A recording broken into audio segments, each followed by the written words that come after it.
e de Gênero e Desenvolvimento. A primeira questão, ela é desenvolvida mais nos anos 70 e foram abordagens que procuraram trazer a perspectiva do estudo das mulheres mais como um grupo vulnerável e como elas poderiam ser incluídas no processo de desenvolvimento.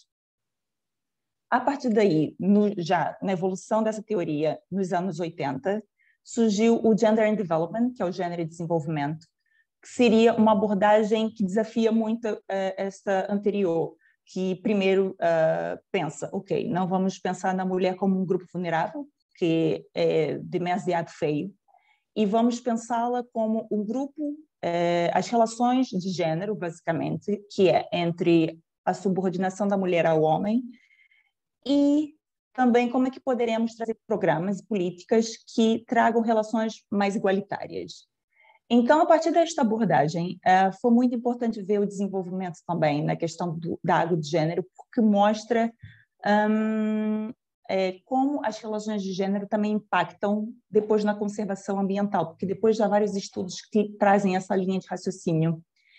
E chegamos até uma preocupação nesta mesma época, porque esta teoria foi da década de 80, temos vamos dizer, o crescimento da preocupação internacional com esta relação.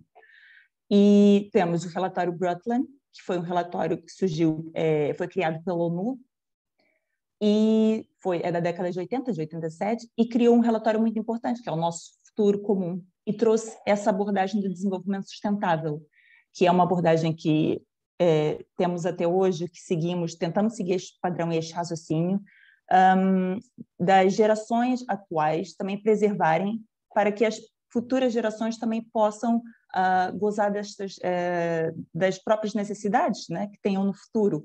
Então, basicamente, aquela proteção do nosso planeta, da nossa geração, e aquela questão da intergeneracionalidade, que passa de uma geração a outra. Então, começamos aqui a ter a origem deste pensamento mais dessa consciência ambiental e da inclusão de perspectivas de gênero em várias abordagens relacionadas com o meio ambiente.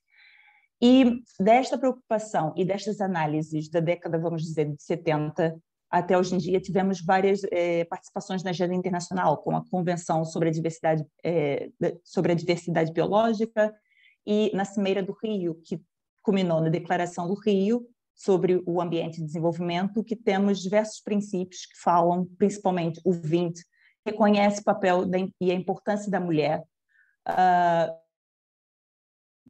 nas questões ambientais, na sua participação, porque traz uma abordagem muito participativa de todos os utilizadores dos recursos. E a partir daí temos a Conferência Mundial sobre as Mulheres, organizada pela ONU em Pequim, que também temos aquela década de reconhecimento da mulher.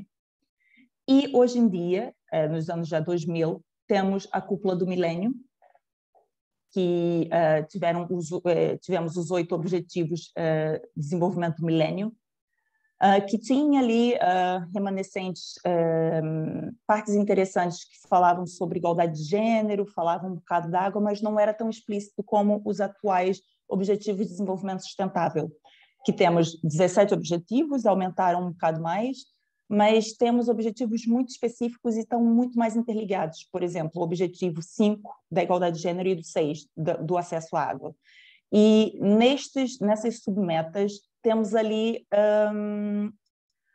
uma descrição muito mais interligada das metas. Então, eu acho que foi uma evolução muito interessante deste raciocínio que começamos, basicamente, dos papéis de gênero, até hoje, encontrar uma relação entre gênero e água nos 2 temas que são essenciais para um futuro de um planeta mais sustentável e igualitário para todos. Então, desta breve introdução da temática, que nós estamos aqui apresentando também bem os 17 objetivos que falamos antes, e temos aqui o 5º, que é da igualdade de gênero, e o 6º. E então, a partir de toda essa ideia do contexto do tema da água e do gênero, Eis que nós sabemos que a mulher ela tem um papel essencial na gestão, preservação e também na sua utilização do recurso hídrico. E, e vemos normalmente que estas políticas são normalmente feitas de homens para homens e as mulheres são muitas vezes deixadas de lado quando são as potenciais, como são as potenciais utilizadoras, mas também são excluídas das tomadas de decisões, ficam mesmo com uma influência muito limitada. E a partir desse contexto, temos aqui, sabemos que temos essa questão horrível da falta hídrica em vários países, principalmente nos países em vias de desenvolvimento.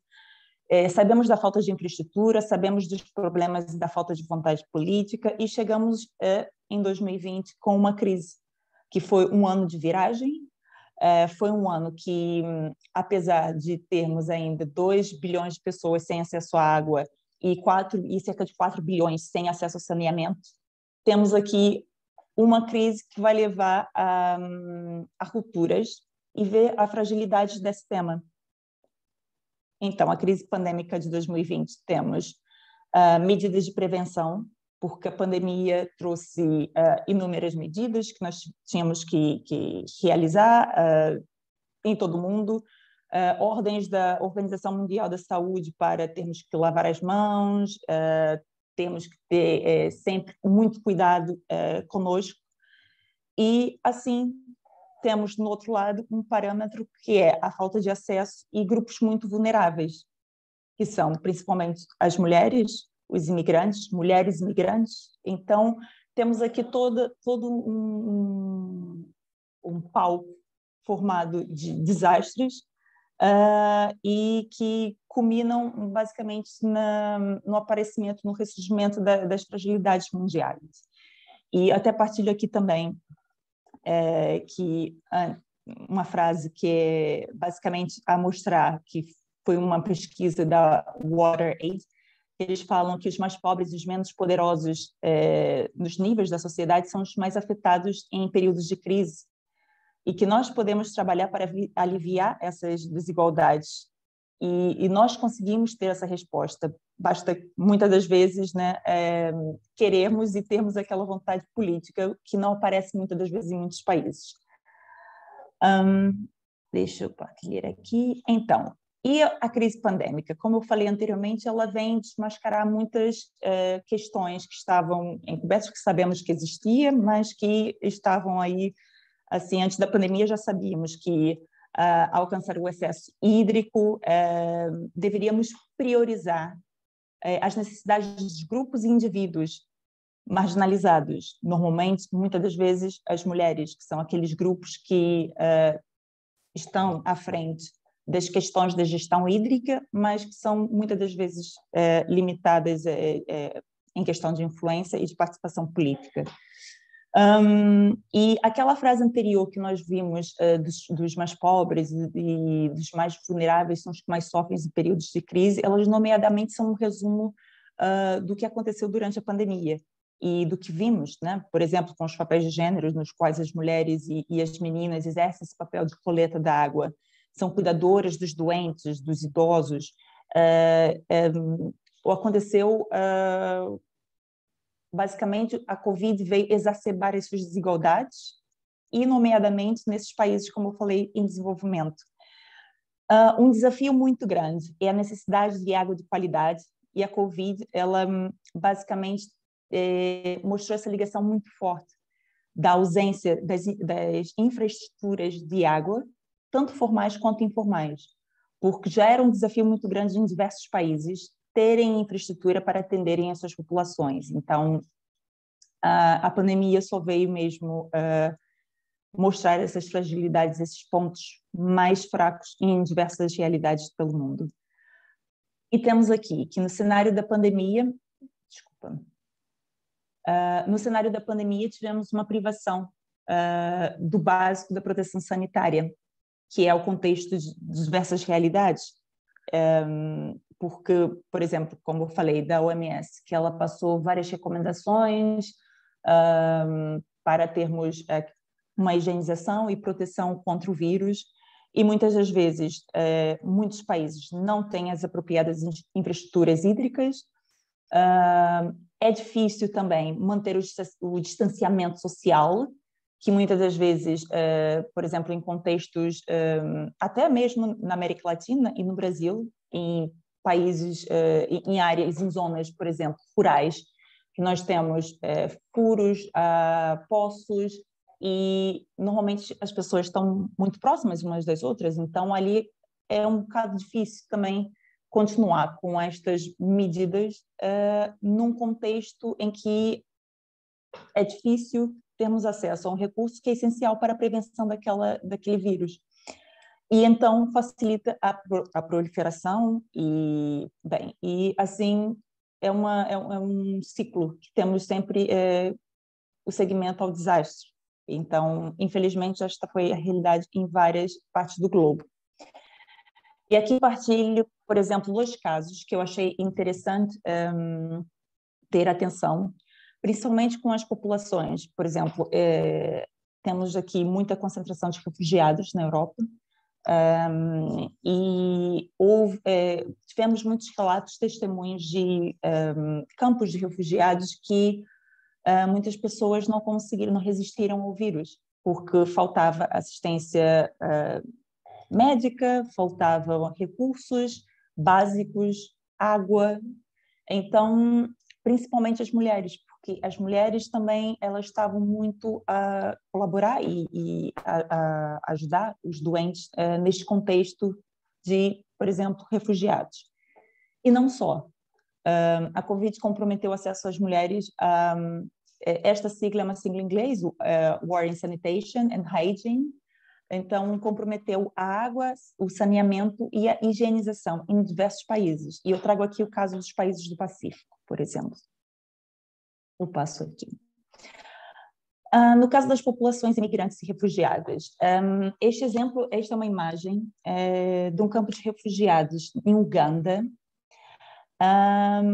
E esta história é basicamente a história de uma menina chamada Rebeca, que ela é refugiada do Sudão, e ela basicamente conseguiu abrigo neste campo de refugiados em Uganda. E ela conta a história que ela estava num desses poços na região do campo de refugiados, e ela ouviu notícias de que começariam os lockdowns, as quarentenas e todas essas medidas que aconteceram no globo todo.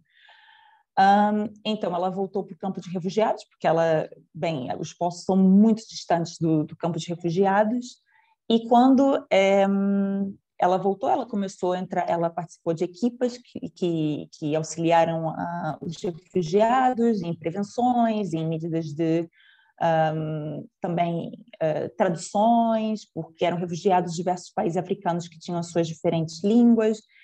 E no processo, durante a pandemia, o primeiro ano da pandemia, eles perceberam também que aconteceram vários problemas, por exemplo, relacionados com violência doméstica, até porque as mulheres não conseguiam também dar cabo de todas as atividades.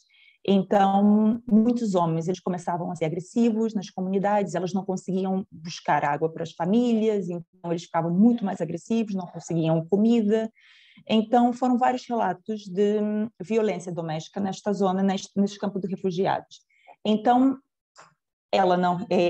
o campo de refugiado não teve nenhuma resposta oficial do governo para ajudá-los, não conseguiam também ter muito acesso à água, no caso informal, porque também eles sobreviviam, além dos postos, também recebiam água do governo. Então, o que as mulheres do campo de refugiados começaram a fazer? Eles formaram um grupo de resposta à crise pandêmica e também de pais serem emissoras, mediadoras da comunidade para trazer um bocado mais de paz nesse contexto doméstico de violência doméstica. Então, qual foi a lógica delas? Elas montaram uma estrutura de auxílio, de rede de apoio entre as mulheres. Elas utilizavam os telefones para comunicarem casos de agressão entre as famílias. Então, depois, eu acho que eles têm um nome específico, é um distrito de ajuda, de coordenação da paz em momentos de crise, uma cena muito assim parecida. Eles começaram a auxiliar estas mulheres, que elas foram à frente das comunidades, dos campos de refugiados, e a partir desta força-tarefa das mulheres, elas receberam ajudas de diferentes organizações, entidades locais, nestes casos, e também para receber água no campo de imigrantes e de refugiados. Então, é um exemplo de força, de união das comunidades e de participação feminina, que eu achei muito interessante também partilhar, para saber que esses casos trazem muitos ensinamentos, muitas, vamos dizer, muitas soluções e práticas, boas práticas, que podem ser replicadas em outras zonas. Por exemplo, ela também partilhou que, depois dessa situação, elas aprenderam 3 coisas, que foram criar espaços seguros para as mulheres no campo de refugiadas, considerar e integrar também a perspectiva feminina e a liderança nos mais diversos contextos, sobretudo quando eles coordenam a gestão hídrica no campo de refugiados, e facilitar também a participação das mulheres nos espaços de decisão, não só ter números, mas também mulheres que possam participar efetivamente das políticas, das decisões que são feitas em comunidade neste campo. Então, eu acho que é uma forma de falar que, quando falamos de água e de gênero, muitas das vezes, primeiro, temos diferentes usos da água, homens e mulheres, então é super importante considerarmos as necessidades de ambos em políticas públicas, considerar a participação das mulheres não só em números, mas a participação das mulheres também efetiva, delas terem poder de voz, poder de fala, poder de emitir a opinião delas, que muitas das vezes são silenciadas. E esse contexto, eu acho que é uma representação muito grande de todo o panorama do que é a participação feminina na gestão hídrica. Então, pronto, achei bonito partilhar este caso do continente africano. E temos também aqui uma outra questão. Deixa-me voltar aqui. Eu acho que já estou a passar. Aqui. Eu partilho também o caso de países no Pacífico, que foram grupos de investigadores também do WarAid, que eles fizeram uma pesquisa, nomeadamente entre países africanos e asiáticos que sofreram com a pandemia, e eles estavam preocupados em saber qual eram as maiores preocupações das pessoas, né, que estavam nestas regiões. E em relação à água, higiene, saneamento durante o período dos lockdowns. E mais da metade dos entrevistados disse que não haviam instalações sanitárias comunitárias disponíveis, acessíveis e seguras para as mulheres, nomeadamente. Então, estes casos normalmente aconteceram em assentamentos informais e nas áreas rurais, porque não tem água encanada, assim como os homens não colaboram e não ajudam nessa questão das tarefas de coleta da água, porque eles falam que são deveres das mulheres. Então, isto num contexto da África e também do sul asiático. Então, e o contexto da pandemia também aumentou muito o trabalho dessas mulheres, porque além de serem cuidadoras das crianças, dos idosos, aumentaram também o trabalho de coleta hídrica, porque elas necessitavam muito mais de água para fazer face também às medidas de prevenção. E vou partilhar aqui. Estão a seguir bem? Eu estou a falar muito rápido. Eu estou assim.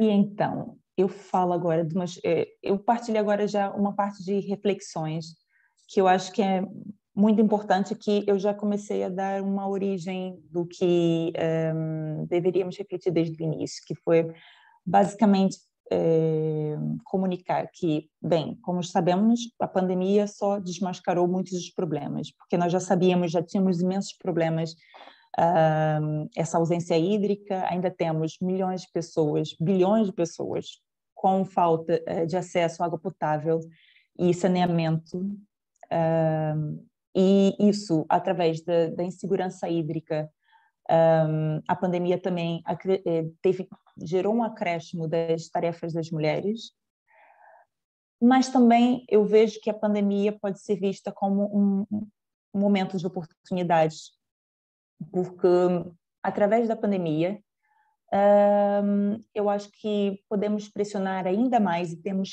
cada vez mais justificativas para criar esse sentido de urgência para as soluções do problema hídrico, nomeadamente a falta de vontade política, que nós temos que cada vez criar pressão internacional, nacional, local, para vermos essas mudanças acontecerem, e também a emergência da crise climática, porque temos uma crise climática que já temos países que passam por secas, então o problema hídrico vai ser cada vez maior em vários contextos.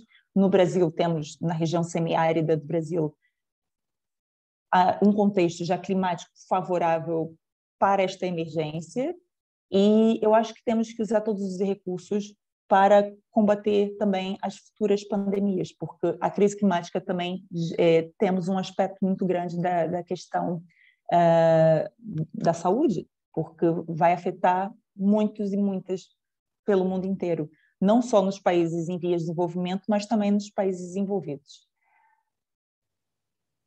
Outra reflexão também que eu gostaria de partilhar seria nós já tínhamos um progresso muito lento da meta do Objetivo de Desenvolvimento Sustentável 6, que é do acesso à água. E eu acho que podemos aproveitar este momento para reorganizar as nossas metas a nível global, investir muito mais na investigação científica, na inovação, na engenharia e na gestão dos recursos também, não só financeiros, mas também dos nossos recursos hídricos, que são essenciais para o progresso de todos, do mundo inteiro, não só de determinadas partes do mundo.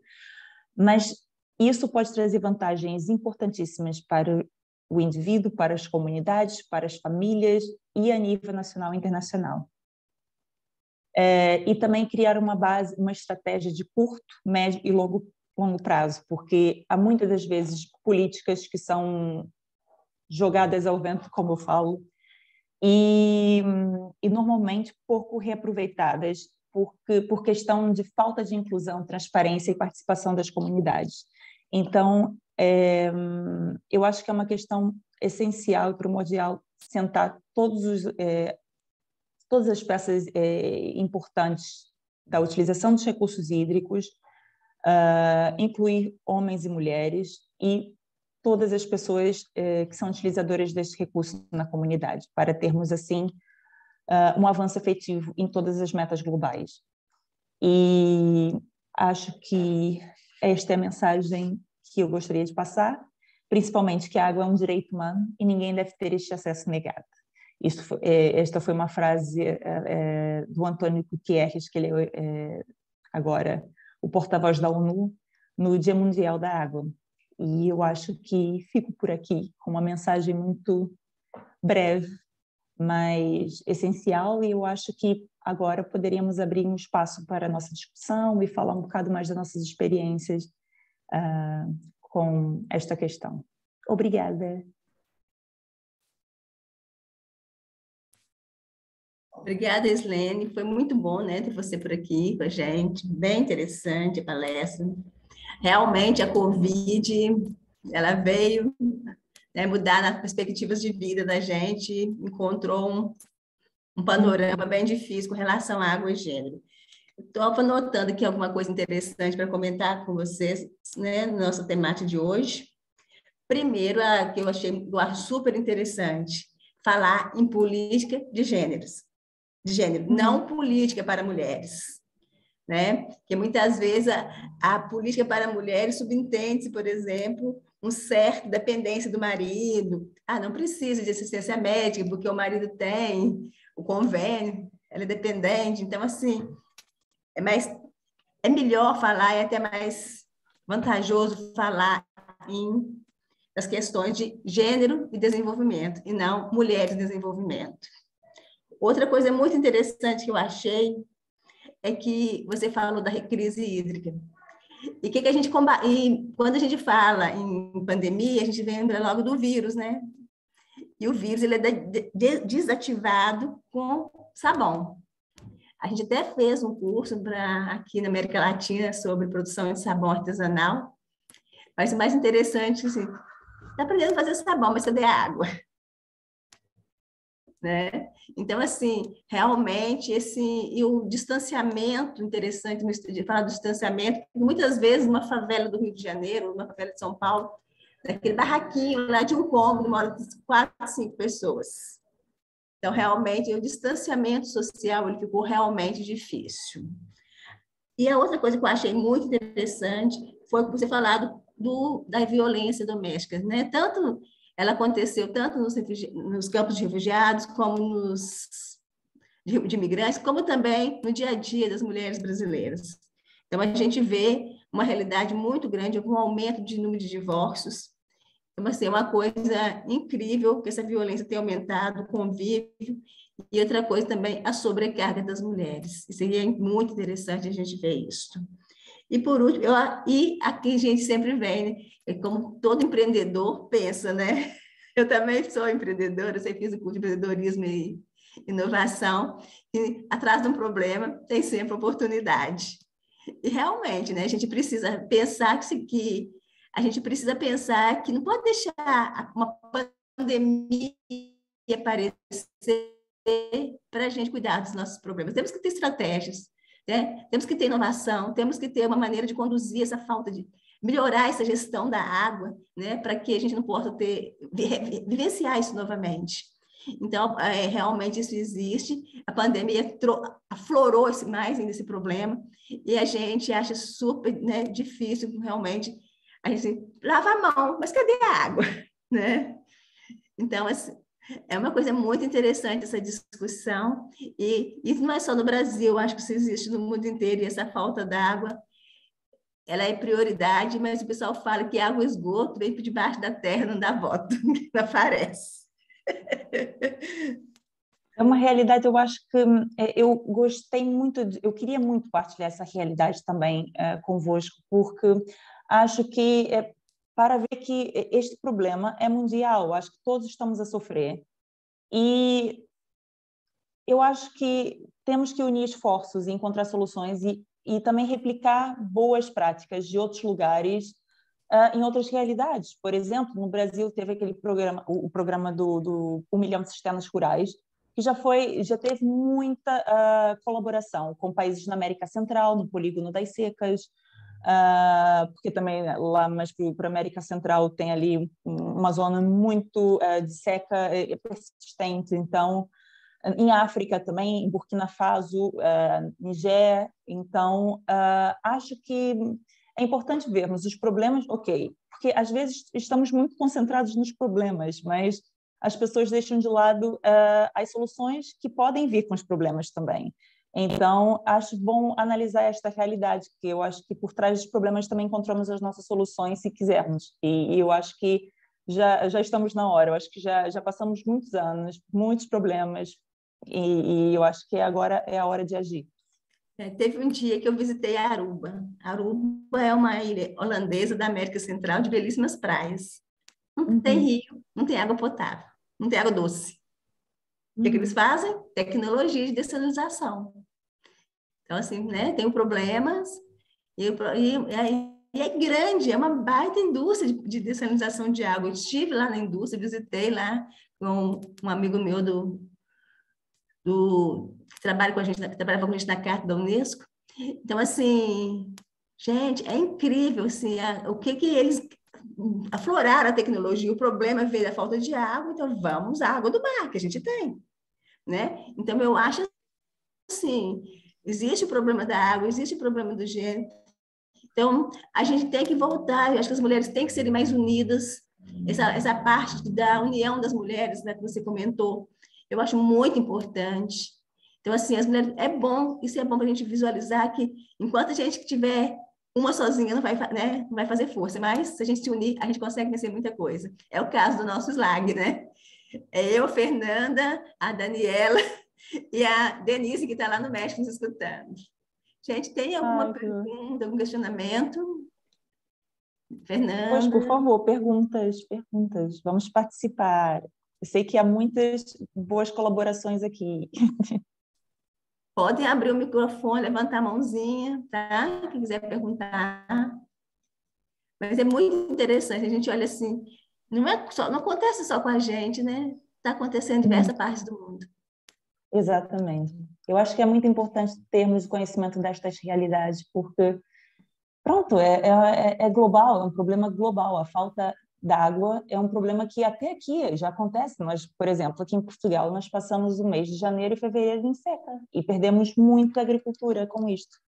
Sem contar as mulheres também agricultoras, que ainda não são reconhecidas nem aqui, ainda são ainda uma mão de obra, vamos dizer, extra, que ajudam o marido, só que não, só que elas têm mesmo cooperativas, elas também trabalham, então muitas das vezes também não são reconhecidas. Então, vamos lá, nós temos duas mãozinhas levantadas, primeiro Fernanda, depois Denise. Obrigada, Vera. Obrigada, Islene, por estar conosco, né, nesta 10ª edição, sem dúvida. São temas pertinentes, acho que a gente fica sempre pensando assim, qual que a gente gosta mais, a gente nunca consegue definir, porque são todos relevantes e trazem uma perspectiva, né, ampliando esse olhar sobre essa necessidade, né, de pensarmos, discutirmos, transversalizarmos, né, gênero em diferentes em diferentes áreas, em diferentes políticas públicas, mas especialmente a que nós trabalhamos, né, que é na área relacionada ao acesso à água, ao saneamento, né, aos recursos hídricos. Eu gostaria de trazer, né, um pouco desses números, porque você trouxe, citou isso, a Vera também. Quando a gente fala, né, sobre violência de gênero, violência contra as mulheres, a gente às vezes pensa assim, será que é realmente isso? É um número muito alto e impactante. Fizemos um levantamento recente, né, e tivemos que abordar essa questão de o que é violência, os tipos, os números, etc.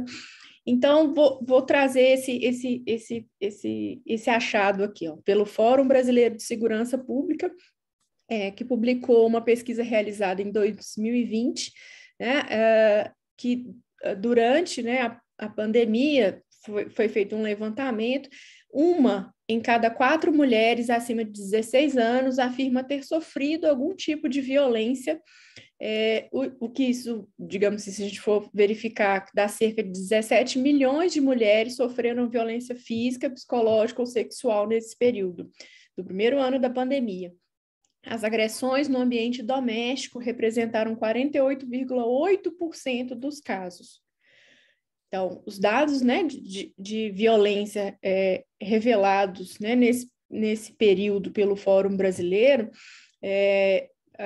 mostram um problema, digamos, acentuado, né, considerando que 4,3 milhões de mulheres foram agredidas com tapas, socos e chutes, ou seja, a cada 1 minuto, 8 mulheres apanharam no Brasil durante o primeiro ano da pandemia causada pelo coronavírus. Então, são números altos, são números a serem considerados. Então, por que pensar em gênero em todas as políticas? Como a pandemia impactou, né? Então, mais pessoas dentro de casa, mais pessoas com dificuldades financeiras. Então, esse foi relativo ao primeiro ano. Ao segundo ano, a crise econômica que se passa, então a gente provavelmente tem números similares ainda ocorrendo.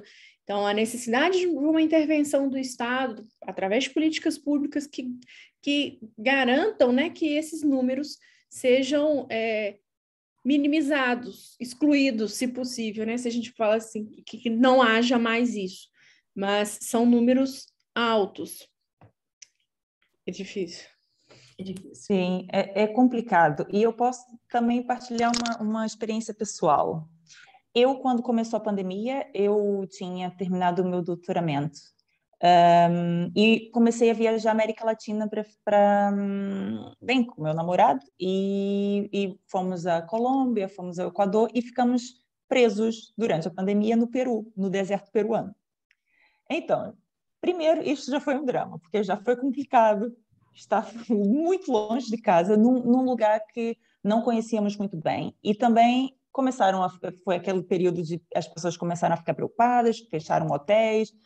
Conseguimos abrigo com um amigo que conhecemos lá na época, e eu lembro-me que o presidente era o Vizcarra na época, que ele já saiu, já deu, porque aquilo correu muito mal no Peru, porque nós sabemos que também questão de sistema de saúde também na América Latina é muito frágil, muitas pessoas começaram a sofrer problemas sociais. Bem, foi basicamente aquele ciclo de problemas que começou a ser cada vez maior. E eu lembro-me que as medidas no Peru foram das mais drásticas, foram das piores no mundo, porque eles fizeram várias tentativas. Por exemplo, quando começaram a ouvir o aumento do número de violência doméstica que acontecia no país, o presidente primeiro ele fez uma política que era as mulheres, um dia sim, um dia não, era mulher e homem. Mulher um dia, o outro dia era o homem que podia sair para fazer as compras na rua. Porque ele tinha aquele pressuposto de que as mulheres iam sair para a rua e iam denunciar os seus companheiros a agressão. Só que ele não parou para pensar que aquela mulher poderia ter filhos, poderia estar mesmo à mercê daquele homem que ela não conseguia, ela tem medo, tem toda uma questão. É o que eu estou a falar, é uma política de um homem, de uma comissão de homens que foi feita para homens. Não pensou, não teve aquela, eu chamo as lentes do gênero, porque para fazer políticas, eu acho que tu tens que vestir a roupa do próximo, para entender os problemas que a pessoa passa. E, às vezes, eu vejo muitas políticas que são direcionadas, muitas das vezes, para a questão de gênero, para as mulheres, e que não surtem nenhum efeito. Então, esta medida, eu lembro que foi uma semana que ele tentou esta medida e depois cancelou, porque não estava a ter os efeitos que ele desejava, os resultados. E continuou, e aumentou, por acaso, aumentou ainda mais, porque muitos homens não queriam ir fazer as compras, não queriam ir para a rua, voltavam para casa chateados e batiam nas mulheres. E não era só agressão física, agressão verbal, que é uma das piores também, porque aquilo dali tem um efeito mesmo horrível. Então, é um exemplo que, pronto, mais uma vez, até quando se faz políticas de gênero para atacar determinados problemas, é necessário também ter aquelas lentes do gênero para também ter uma estrutura assim, quase perfeita para aquele público. Ok. Fernanda, você quer falar mais alguma coisa?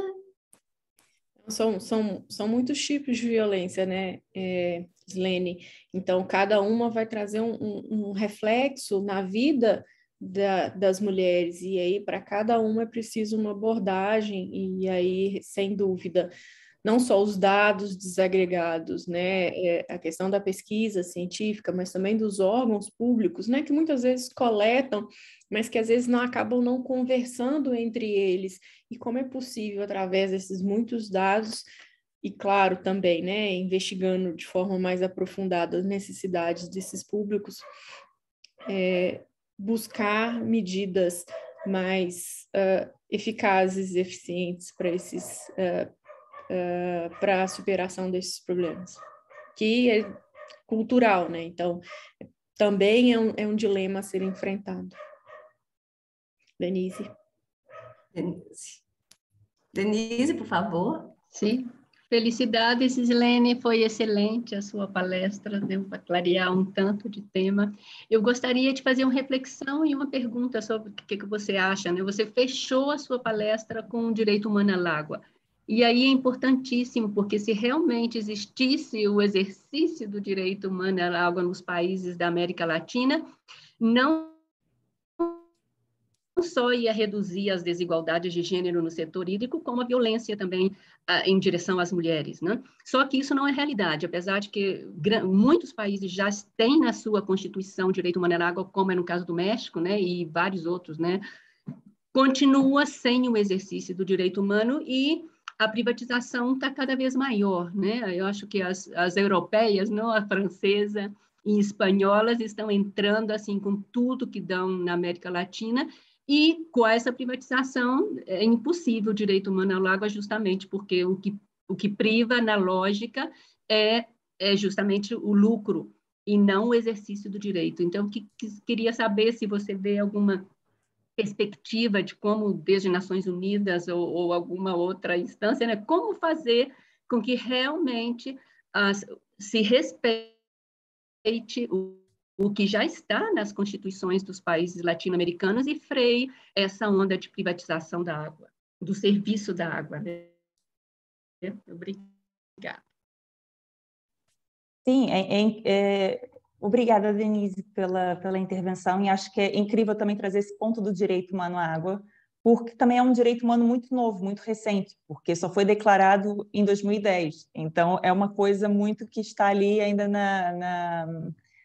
no desenvolvimento, né? E o direito, quer dizer, o acesso à água potável e o acesso ao saneamento, né, que foram declarados direitos humanos pela ONU em 2010 e 2015, respectivamente. Mas eu também lembro-me muito que quando eu fui trabalhar com o gênero e água, bem, eu sou economista, não sou da área das ciências sociais, que é uma área que fala muito do contexto da temática do gênero. E eu estudei muito o caso de Cochabamba, na Bolívia, que é um exemplo incrível das mulheres e das forças das mulheres contra esse processo de privatização da água. E eu acho que, primeiro, eu acho que falta muito ainda as pessoas terem literacia e conhecimento dos direitos delas, porque eu já fui a muitas comunidades em diversos países que as pessoas não conhecem o direito, e muitas das vezes os governos e determinadas entidades governamentais, eles não têm interesse em apresentar e partilhar o real direito das pessoas. E as pessoas caem naquele ciclo de, basicamente, dependência dos poderes locais. E isso acontece muito no Brasil, principalmente com a indústria da seca. Então, eu acho que nós, como pessoas que têm um conhecimento sobre determinadas políticas, nós temos, e organizações não governamentais têm um poder imenso, a sociedade civil organizada pode colaborar em muito para avançar e trazer mais o direito universal à água para essas pessoas.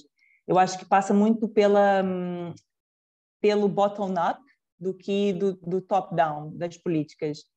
E no processo de crescimento e progresso das políticas, eu acho que seria uma abordagem mais híbrida, que fosse a união da base para cima e de cima para a base também.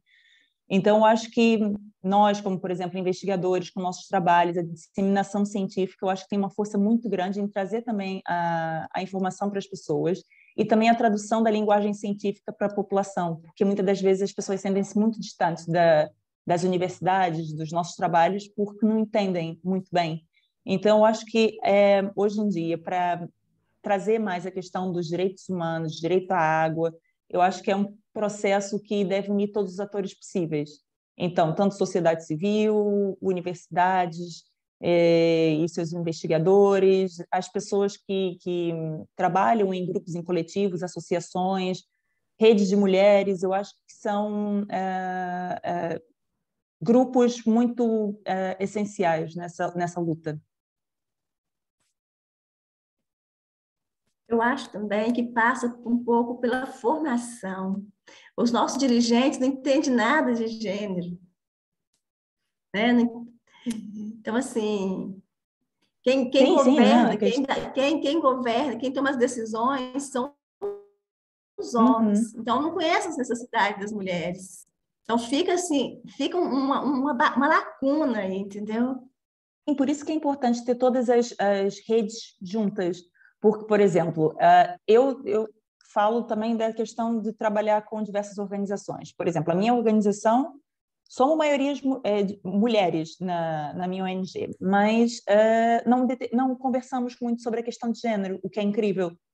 E isso é uma fragilidade que acontece em vários outros lugares, em várias entidades. Eu acho que as pessoas, também pela sociedade que estamos inseridas, o contexto patriarcal, também o capitalismo, que é um capitalismo machista, um capitalismo selvagem, então que vai pela exploração dos recursos, vai pela exploração das mulheres, muitas das vezes, e é uma selvageria que eu acho que falta muito aquela reflexão das pessoas sobre a que ponto chegamos e a que ponto e a partir daqui para onde poderemos seguir, entende? Porque eu acho que é uma questão mesmo das pessoas pararem e pensarem um bocado nesse nosso contexto, na nossa sociedade, porque isso tudo que nós passamos são resultados do nosso caminho até agora. E se não mudarmos agora, vai ser um bocado difícil, porque principalmente com a questão muito importante da água, que muitas vezes é negligenciada em políticas, muitas das vezes os dirigentes eles nem sabem do que estão a falar. Tipo, as pessoas que estão lá no poder nem sabem do que falam, não sabem nada de gestão hídrica, não sabem nada de gênero, não sabem nada de participação, na verdade, inclusiva. Então, é uma pena. Denise, você quer falar mais alguma coisa para complementar? Só fala? Não, tá ótimo, muito obrigada. E eu acho que justamente isso, a participação é o eixo fundamental para conseguir o exercício dos direitos. Mas tá ótimo. Muito obrigada, Islene. Obrigada pela pergunta. Antes de eu passar a palavra de novo para a Fernanda, que levantou a mão ali, eu vou ler aqui os comentários, né? Esse aqui tem um comentário da Andressa. Boa tarde, parabéns à organização do evento e à palestrante. O tema do seminário é de fundamental importância, pois o direito aos recursos hídricos é um direito fundamental e humano, e por isso dificuldade de acesso e má distribuição desses recursos também é uma forma de violação de direitos humanos, principalmente de violência de gênero contra as mulheres.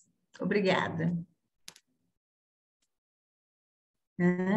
O outro, tem mais um aqui, que é da Daniela Paula Martins, ela pede uma informação.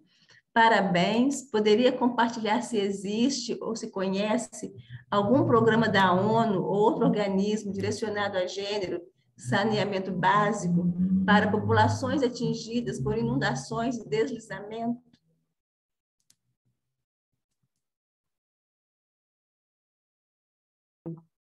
Eu deixo mudo e depois eu fico a falar só no mudo. Oi, quer que eu repita? Não, eu ouvi. Da ONU, muitas das vezes eu vejo trabalhos, mas no Programa das Nações Unidas pelo desenvolvimento. Então, talvez ali consiga, mas também tem Women's Resilience, qual o nome? To Disasters. Agora deixa eu traduzir isto. A resiliência das mulheres nos momentos de desastre. É uma organização também das Nações Unidas, Nações Unidas Mulheres, UN e Women. Se quiser, eu posso partilhar aqui um bocado os links. Deixa eu procurar aqui, que eu acho que pode ter ali alguma, mas acho que está em inglês, não sei se está em inglês. Tem espanhol, que é muito próximo, então, se for útil, acho que eu consigo aqui. UN Women e o das Nações Unidas para o Desenvolvimento, porque eles ali fazem vários trabalhos, eles têm várias pesquisas bem interessantes. Também relatórios sobre a resiliência das mulheres no desastre, porque, como eu já disse, são grupos que sofrem muito, que recebem os impactos maiores desses momentos de desastre, porque são as cuidadoras, são as pessoas que estão mesmo à frente.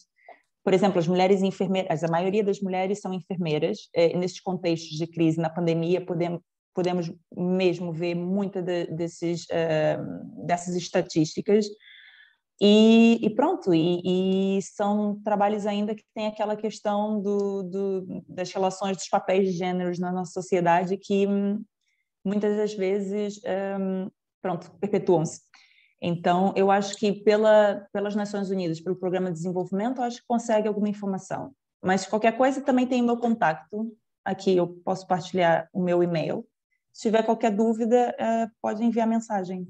Eu vou partilhar o meu e-mail do trabalho, porque acho que é mais fácil, eu vejo mais. Porque ali... A Daniela agradece, né? Vamos passar, agora não temos mais nenhum questionamento. Fernanda, por favor. Só reforçar, acho que a Islene trouxe várias reflexões, né? Mas nessa fala ela trouxe mais uma, né? Da importância da gente, dos pesquisadores. Então, como reunimos vários estudantes nesses bate-papos, né? Então, vou aproveitar a fala da Islene e reforçar esse ponto, né? Toda conclusão de curso a gente sempre precisa fazer algum trabalho, né? Então, claro, os artigos, enfim, são mais de um, né? Algumas instituições têm um ritmo um pouco mais intenso. Mas que esses trabalhos não se resumam apenas a congressos, revistas e ponto, em que eles possam reverter, pelo menos retornar ao ponto de origem, né?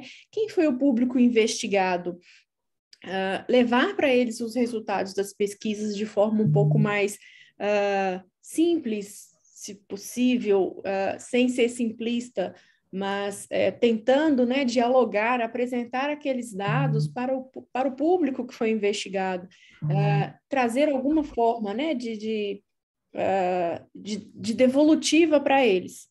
Então, acho que esse é um papel importante da academia, de todos os alunos, independente do nível, né, que estiverem cursando. O que é possível a partir daquele conhecimento, de tudo que foi visto, reverter para a sua comunidade, independente de qual a esfera você alcance, né? Seja um bairro, uma cidade, um grupo específico, mas o que é possível a gente retornar para eles. Então, vou aproveitar essa fala da Islene aqui para convidar os estudantes, né? Vamos pensar o que os nossos trabalhos, né, de pesquisas que são, sim, muito importantes para a academia, os artigos científicos são o que pontua, mas, além disso, o que a gente pode fazer com os nossos muitos dados? Isso acontece muito, sabe, Fernanda, na extensão, a gente sempre retorna, mas, por exemplo, na pesquisa científica, o pessoal fica muito focado nos artigos e tal, esquece de voltar para a população, né, os resultados daquilo que foi buscar lá. Tanto quando a gente chega de novo, o que vocês vieram fazer aqui, né? Ana Rosa, pode falar. Primeiramente, boa tarde. Primeiramente, eu adorei a temática. Está sendo muito incrível, está sendo muito enriquecedor. Tudo isso que a gente está levando como aprendizado agora. E, bem, na fala da Islene, ela fala muito sobre a comunidade. Ela falou uma parte, pelo menos, né, sobre a comunidade, do quão importante foi para as mulheres elas tentarem reverter a situação que elas estavam passando. E eu comecei a lembrar de um filme em que, eu não sei se vocês já chegaram a assistir, mas se trata de O Menino que Descobriu o Vento. E é um filme, assim, muito incrível. Desculpa, gente, agora eu já entrei de verdade.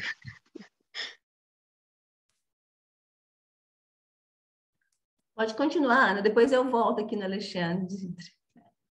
Alexandre, aconteceu um erro aqui, eu cometi um deslize aqui, não vi sua mãozinha levantada, passei para a Ana Rosa, depois eu volto para você, tá? Boa tarde.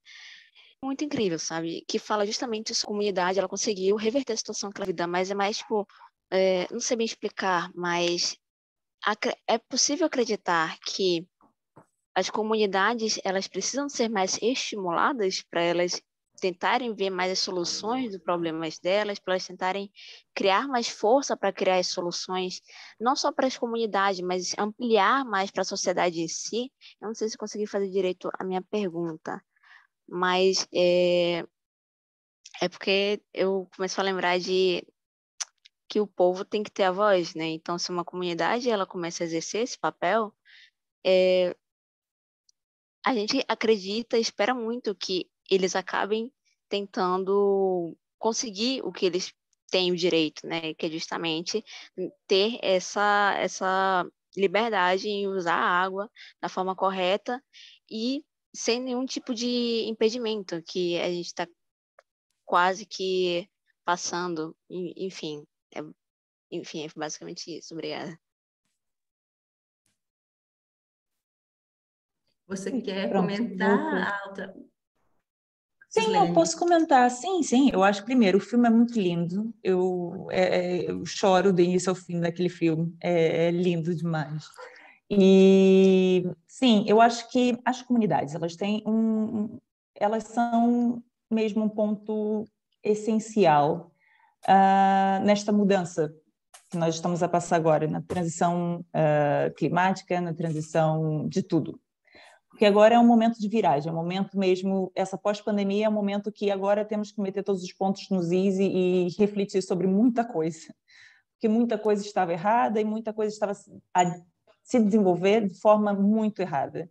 Então, por exemplo, comunidades, eu vou mencionar o meu trabalho, porque foi o trabalho que eu convivi muito próximo com comunidades, com mulheres e com a questão hídrica, foi em Serra Talhada, no estado de Pernambuco.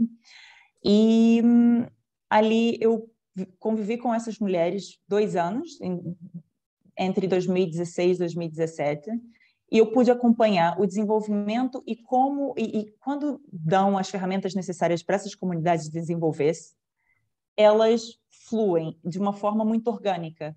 Então, por exemplo, o programa teve como base 2 organizações, uma que era mais de educação rural e outras dos arredores, que trabalhavam muito com agricultura, com como se fala? Porque, desculpa, mas meu cérebro está um bocado lento hoje, no final do dia já. Agroecologia, que eles trabalham, desculpa lá.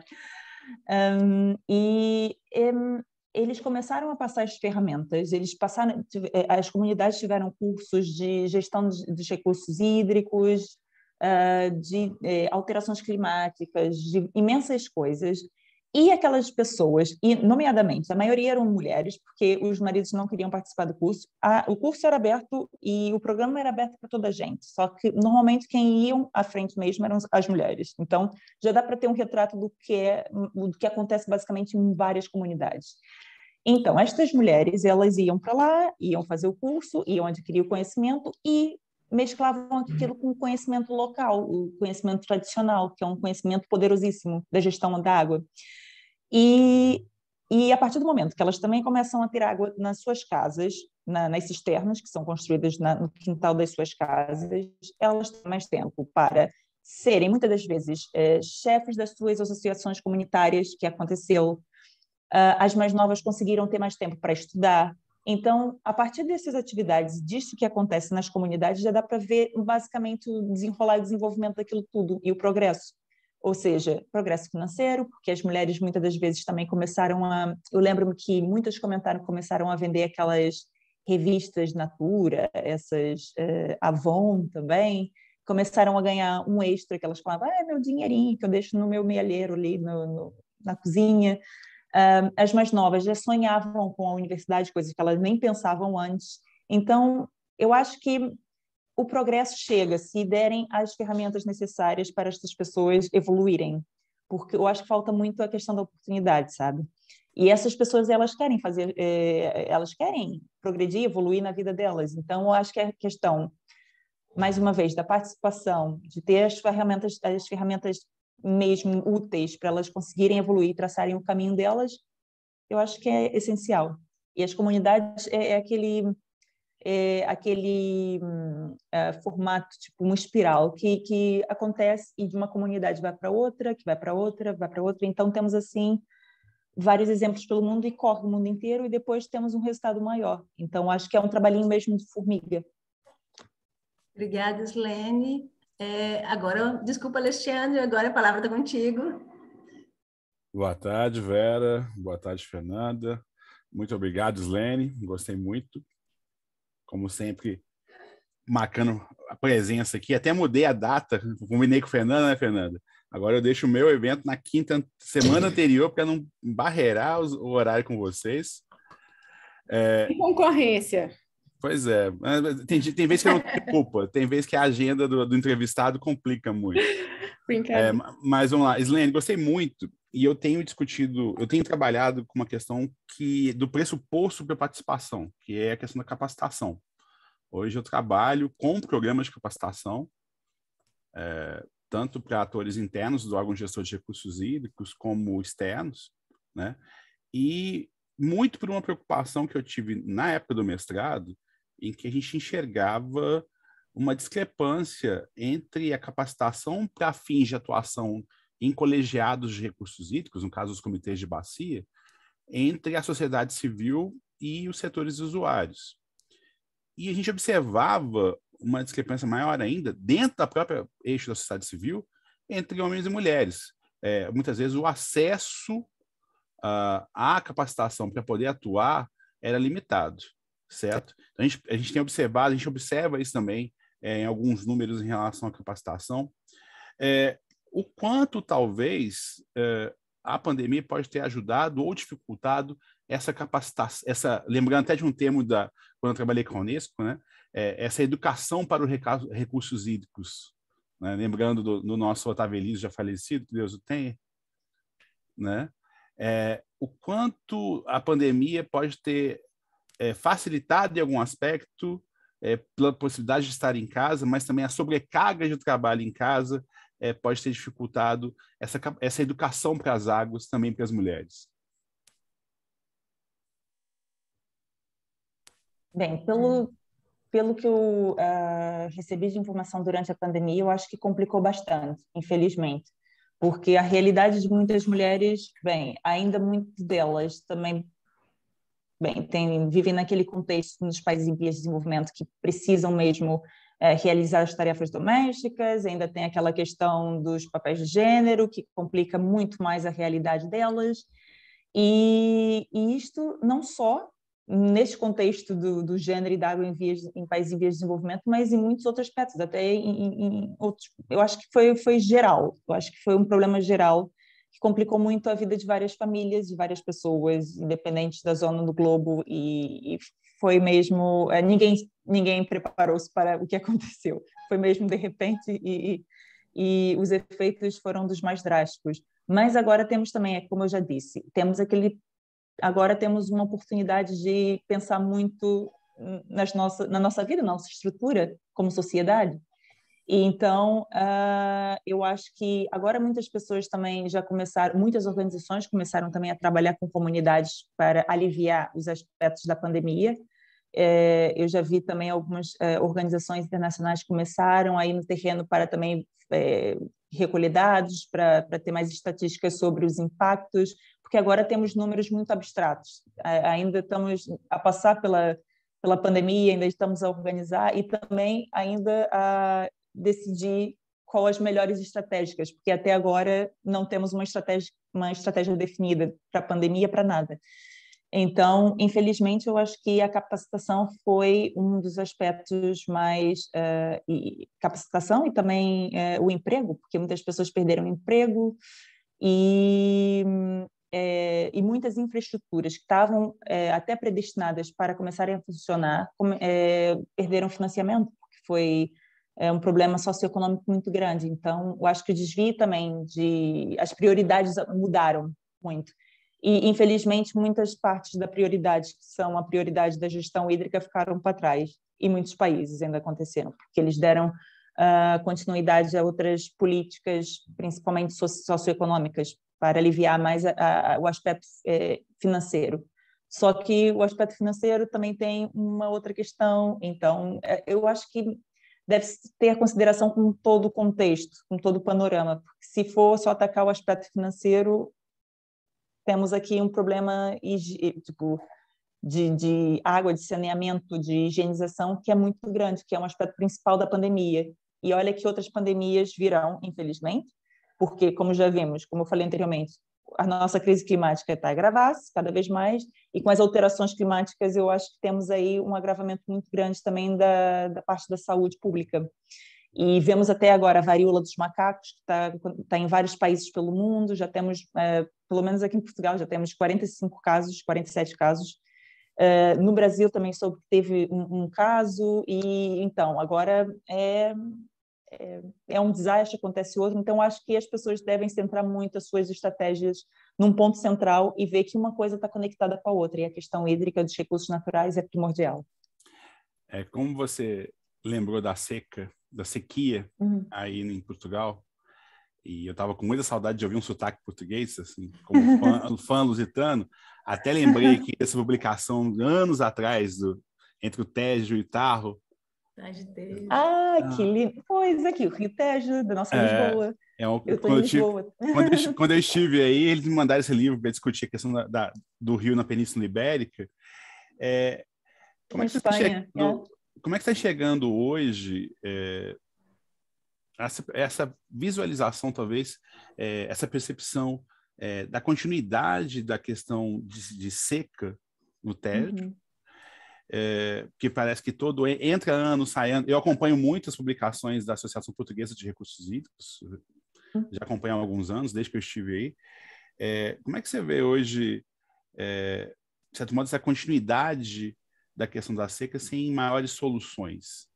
E talvez como as mulheres da Península Ibérica hoje se situam nisso, né? Porque entra ano, sai ano, a gente vê a questão sendo colocada dos formadores do Tejo, a questão do Tajo, a questão dessa bacia ser compartilhada, né? Mas parece que, não sei se é só mudanças climáticas que talvez agravem a situação. Como é que você enxerga aí localmente, né? Problema de gestão. Da minha aldeia, pensando no Rio da minha aldeia, assim, puxando nisso. Sim, o problema aqui com o Tejo é um problema de gestão partilhada da água. Então, é uma questão mais política. E se acontece um problema em Espanha, temos aqui nenhuma água, e já tivemos uma morte horrível de peixes aqui na bacia do Rio Tejo, mesmo no início, ali na fronteira mais ao norte com Espanha. Bem, são secas consecutivas e com a crise climática tem vindo só a agravar cada vez mais. E o problema maior nem é mesmo o Tejo, é mais no Alentejo, que é mais ao sul, e temos aqui partilhando Porto, não é muito longe de cá de Lisboa também. E o problema é que com as barragens também temos um problema muito grande de barragens, e que foi feita de forma inconsciente, e que deu cabo da biodiversidade local. Os peixes, perdemos muitas espécies de peixe, foi basicamente avaliações ambientais não existentes. Então, é aquela questão de políticas, vamos levar políticas a determinados lugares para agradarem certas pessoas. Aqui também acontece muito disto, não é só no Brasil, também existe muito aqui. E pronto, principalmente no Alentejo temos um problema com a agricultura, porque ali temos uma parte agrícola muito importante do país, que também é partilhado em contexto nacional. E, como eu falei também, mencionei as mulheres agricultoras, há muitas mulheres agricultoras a sofrerem, mas que não são ouvidas, porque também ainda não são incluídas aquela questão da invisibilidade das mulheres. Então, temos aqui um problema sério que, bem, nós temos eu não trabalho diretamente, infelizmente, não trabalho diretamente com a água, mas eu acompanho muito dos aspectos, eu também dou a minha opinião, porque agora eu trabalho mais com eficiência energética nos edifícios, trabalho com pobreza energética e trabalho mais com alterações climáticas com jovens. Eu agora estou com a outra malta mais jovenzinha, para tentar trazer um ativismo climático mais forte com eles. Agora com esse incremento do Repower aí agora, vai ser uma beleza, né? Do Repower, sim. Isso vai... espero que sim.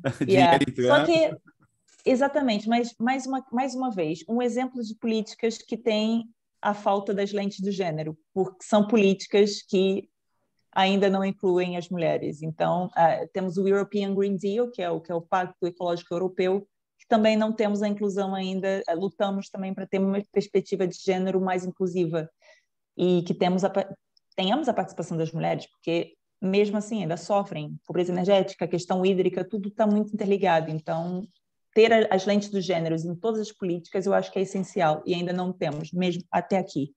Então, é uma luta constante. Luta constante, obrigada. Vinícius, você entrou aí? Você quer comentar alguma coisa? Acho que o Vinícius desapareceu. Desapareceu, Olha, mas são 40 Alexandre, pessoas. você terminou? Você quer falar mais alguma coisa? Terminei. Obrigado. Obrigada. Obrigada, Alexandre. Agora vamos ver se o Vinícius volta aqui. Vinícius? Não, o Vinícius não está aqui ainda, depois ele volta. Mais alguém quer comentar alguma coisa? Uma pergunta? Daniela não está aí hoje não, né? Nós temos um bom público. Temos um bom público, sim. Sim. Tá? Mais alguém quer comentar alguma coisa, fazer mais alguma pergunta? Essa parte, só trazer assim, né, uma parte dessa reflexão sobre capacitação, inclusive a Agência Nacional de Águas lançou, acho que foi esses dias, desculpa, não sei se foi ontem, essa semana, né, um relatório sobre as ações de capacitação, ações de educação e capacitação, relatório anual de 2021.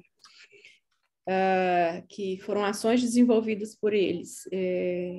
Acho que sim, acho que num primeiro grande momento, acho que todos, né, na pandemia, todos vivemos um reorganizar das muitas tarefas, das muitas atividades, todos em casa, todos ao mesmo tempo, todos ainda fazendo alguma coisa, né, de trabalho, de escola, tudo ao mesmo tempo e novas rotinas, e também essa parte do receio, né, sobre o que sobre contágio, então muitas restrições. Para as crianças, isso foi um desafio intenso, né? Não só para os adultos, mas para as crianças também foi um desafio muito intenso. Mas pensando nessa área de capacitação, né, que o Alexandre citou, é uma área próxima que a gente trabalha, assim, né, o olhar para os comitês de bacias e como pensar uma capacitação para esses membros, para que eles possam atuar, deliberar, né, de forma mais próxima possível da necessidade, né, estar ali e ocupar plenamente aquele lugar, entendendo sobre o que ele está discutindo, e é um processo muito longo, não só pela rotatividade, né, que a gente viu que a maioria participa há menos de 5 anos, e você tem um grande percentual ainda de gente que participa há menos de 1 ano. Então, se ele não entende suficiente, ele pode sair do comitê. Então, além da rotatividade que sempre tem. Mas aí, pensando nessa capacitação, depois desse reorganizar, a gente viu uma série de webinários, e um dos destaques, né, ali, se você verificar o número de acesso de sessões realizadas, né, que também trouxe, aquilo que você chamou de atenção no início, né, trouxe desafio, trouxe uma oportunidade, a gente conversar com pessoas de diferentes partes do país, de diferentes países, reunindo, né, nosso grupo mesmo, né, que tem a Denise no México, você, né, está em Portugal, reunindo e discutindo sobre muitas questões. A reunião de especialistas de diferentes partes e organizações pensando, né, acho que é um desafio. Como transversalizar gênero dentro da política, né, das políticas, mas também na área de recursos hídricos. Essa é uma demanda forte das organizações, né, do sistema ONU, em que eles têm trabalhado ativamente, né? Recentemente, eles reuniram uma série de pessoas para pensar junto. Como a gente mede os ODSs, pensando também gênero? Como a gente desagrega muitos desses dados, porque a própria avaliação dos ODS ela já é complexa, né? É um levantamento muito intenso de números para se chegar a um índice lá. Nossa nota é 48, 70, bom, enfim. Mas até chegar neste número é um processo extenso. Então, ao detalhar tudo isso, como que a gente pode pensar? Então, é um exercício contínuo e também, né, de todos nós pensarmos em todas as nossas ações, como que a gente pode pensar nessa questão de gênero, né? O relatório, ele traz as muitas capacitações realizadas, especialmente de webinários, mas ele também, apesar dele citar gênero, infelizmente, os dados de quem foi capacitado, de onde, acho que é uma questão também de tamanho, imagino, não traz quantas mulheres foram capacitadas, quantos homens, de quais lugares, são do sistema, fora do sistema. Então, são muitas perguntas. Eu já achei a publicação em si muito interessante. Vou colocar aí depois para vocês verem o link. Por si só, ela já é muito interessante, mas a partir dela a gente já tem outras muitas perguntas a pensar e a desenvolver mais adiante, né, para os próximos. Nem sou eu que faço, não, viu, gente? Desculpa, a gente já está falando pensar nos próximos, mas para as nossas próprias ações, né? A gente pode começar a pensar nosso próprio grupo. Quantos homens participam? Quantas mulheres a cada encontro? E como... E também, pois, e uma coisa que eu gosto sempre de, porque agora eu trabalho muito com comunicação também, sobre, por exemplo, questões climáticas, com diversas pessoas e principalmente com jovens, em uma linguagem muito informal e inclusiva, porque eu vim da academia, eu era investigadora e eu falei, eu quero uma aventura na minha vida e fui para uma organização não governamental. Então, bem, eu alterei muito o meu nicho de trabalho. Mas eu falei, ok, depois de tantos anos de dar na cabeça com doutoramento, agora eu vou alterar um bocado e pronto. Foi um trabalho muito extenso também da alteração da linguagem, porque às vezes nós mesmos trabalhamos com gênero, trabalhamos com água, passamos anos de pesquisa, às vezes na nossa própria linguagem nós não temos uma linguagem inclusiva, e isso é uma base de muitas coisas. Eu acho que é uma coisinha que pensamos, é pequenino, mas no final é mesmo, uau. Fogo, aqui neste relatório, por exemplo, vamos falar em relatório.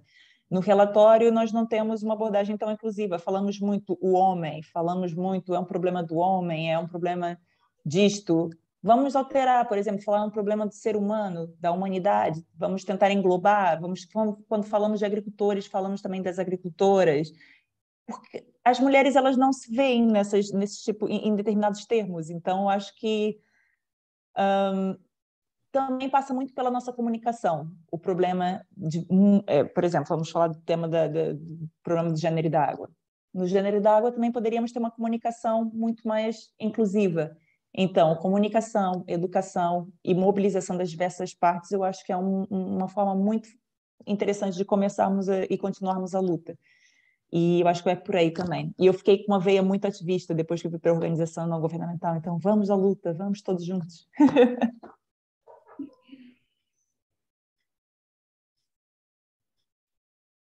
Vamos à luta, é isso mesmo, viu, gente? Acho que nós temos que ampliar a nossa lente de gênero, né?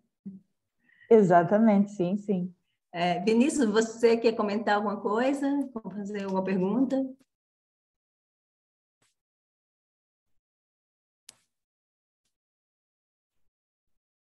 Acho que não, né? Islene, só um comentário, quer dizer, eu acho que, inclusive, no que você está fazendo agora, entra numa área nova para mim de conhecimento, que é a educomunicação. Uhum. Tem algumas pessoas trabalhando isso aqui no Brasil, a USP, acho que o Uberlândia, ou Uberaba, está fazendo falar com a professora Cristiane, que é a educação com uma mão dupla com a mídia, né? A educação gerando conteúdo para a mídia e usando a mídia como instrumento de comunicação, de educação também. Acho Sim, que é uma sim, área é que importante. a gente tem que pensar em cima disso mais até, porque eu vejo realmente na questão da capacitação essas limitações que nós temos.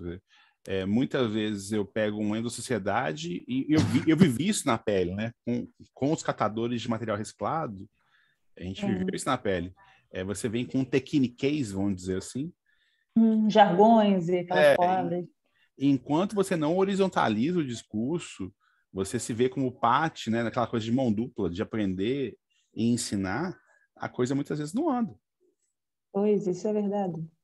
No meu trabalho com esse projeto da União, porque eu sou responsável por um projeto da União Europeia, e eu trabalho com jovens. E com jovens porque a comunicação altera de país para país e de público para público. Porque, por exemplo, eu comunico-me com jovens em Portugal. Então, eu tenho uma narrativa que é para o público jovem português.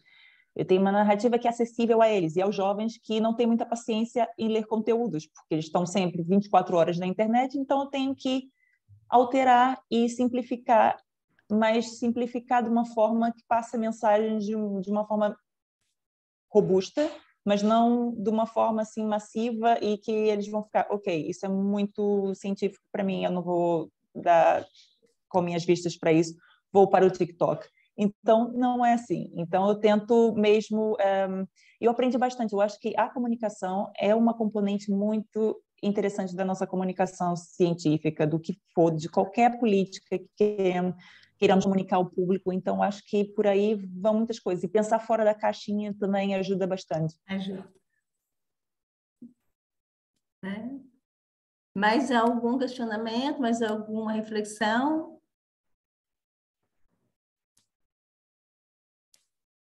Está aberto o microfone. Pronto, eu vou partilhar aqui também o projeto, se quiserem também dar uma vista de olhos, de ver assim, um bocado o que é o Ativa, que é o projeto com jovens e a linguagem que eles usam. E também partilho com os investigadores um grupo que eu faço parte também, que é o Household Water and Security Experience, que é um programa, uma rede de investigadores que trabalha basicamente com a insegurança hídrica. Então, fazemos também conversas como estas, mas no âmbito das Américas também. E temos investigadores dos Estados Unidos, ao Brasil, e é um grupo muito interessante. Então, e tem trabalhos muito, muito interessantes lá também. Então, não sei se conhecem, mas eu acho que é um grupo giro para partilhar também. Ok. Bom, não tem mais questões, não tem mais reflexão. Vamos pensar gênero, água, desenvolvimento sustentável, mudanças climáticas. A gente pode transversalizar gênero em mil e uma coisas. E com isso a gente tem que ampliar essas questões, essa lente de gênero. A gente tem que entender também que a gente não vai conseguir ir muito longe se a gente não catequizar as pessoas que estão lá em cima, né? Porque muitas vezes você tem um chefe, você tem o mundo é muito masculino ainda, então os homens têm muito assim poder de decisão, principalmente na área de recursos hídricos. Então eu acho que a partir que seria muito interessante se a gente pudesse trazer mais os homens para o nosso lado, porque eles entendendo melhor a problemática das mulheres, eu acho que a nossa vida seria um pouco mais leve com relação a isso. E uma outra coisa também, que é um legado, né, que a pandemia nos deixou, né? A gente sempre vai buscar, a gente sempre vai ter problemas de recursos hídricos, a gente vai ter, mas o nosso problema de recursos hídricos é mais por falta de gestão do que por falta de água. Né? Porque a gente se resolve a falta de água até mesmo com a dessalinização da água do mar. Né? Ou até mesmo com água de reuso. Vamos purificar a água usada. Então, ou seja, a questão passa muito mais pela gestão em si do que realmente pela escassez do recurso. É lógico que o recurso precisa ser preservado, que a gente tem pouco, tem lugares que realmente tem uma escassez fantástica, mas a coisa precisa passar muito mais pela gestão do que em si pela falta do recurso em si. E eu acrescento ainda mais a água da chuva, que também é um recurso que muitas das vezes deixamos, né? deixamos lá ao lado, mas é importantíssimo. E eu acho que poderíamos reutilizar muito mais esse recurso, a água do céu, para também termos em casa. E também no meio urbano, não só no meio rural, mas até no meio urbano também, só que temos que criar infraestruturas para isto. Se a gente pensar, se a gente pensar na água da chuva, ela é uma água mais fácil de purificar, mais de ser tratada, porque basicamente é uma água que foi purificada pelos céus, né? A gente diria assim, tirando as cidades, né?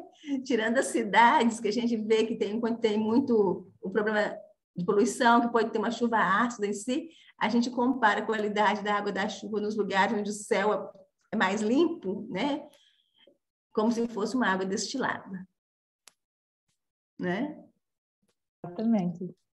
Bom, a gente tem aqui, né, tem quem quiser ler o capítulo também, ó, gente, da Slane, aqui, ó, tá? Experiências aqui, ó, do livro daqui, ó, Retratos e Governança das Águas, né? Deve ter até aqui, ó, tem aqui o link. Bom, mais algum questionamento? Se não tiver, a gente acho que pode encerrar, né? Agradecendo a presença de todos, né? Agradecendo a presença da Slane. Né? E eu agradeço muito o convite. Foi muito Gostei bom ter muito de você aqui partilhar. conosco, fiquei muito feliz com a sua participação, né? E a gente espera te encontrar em breve aí nos nossos encontros no próximo mês. Sim, obrigada. E mantemos contato. Qualquer dúvidas, qualquer questões, eu fico ao dispor. Então, já tenho o meu e-mail e qualquer coisa, estamos aí na luta juntos. Obrigada, estamos juntos. Passa a palavra para a Evelyn, para fazer o encerramento. Muito obrigada, Vera. Muito obrigada, Slane, pelos conteúdos, por tudo que você trouxe, pelo seu tempo e esforço aqui com a gente hoje também nessa tarde. Agradecendo também a todos que estão presentes, que colaboraram aí e que estiveram presentes com a gente. Informamos que os certificados serão enviados ao longo da semana, né? Pedimos que vocês avaliem aí o nosso evento no formulário que foi deixado no chat. Deem também sugestões de novos temas para que, né, nas próximas a gente possa trazer. E a gravação e apresentação do seminário ele vai ser disponibilizado via YouTube. Vamos deixar o link aqui também. Sigam a gente nas redes sociais para ficarem bem aí atentos às nossas próximas edições. Muito obrigada, gente. Boa tarde. Obrigada, Deus. Obrigada, Slane. Um abraço. Adeus. Tchau, gente. Obrigada. Obrigada, Alexandre. Bom revê-lo. Sempre junto com a UFOP. Até logo. Até a Tchau, próxima. Fernanda. Então. Até a Beijos. próxima, Denise. Até a próxima, dia Até a 30 próxima. de junho. Até.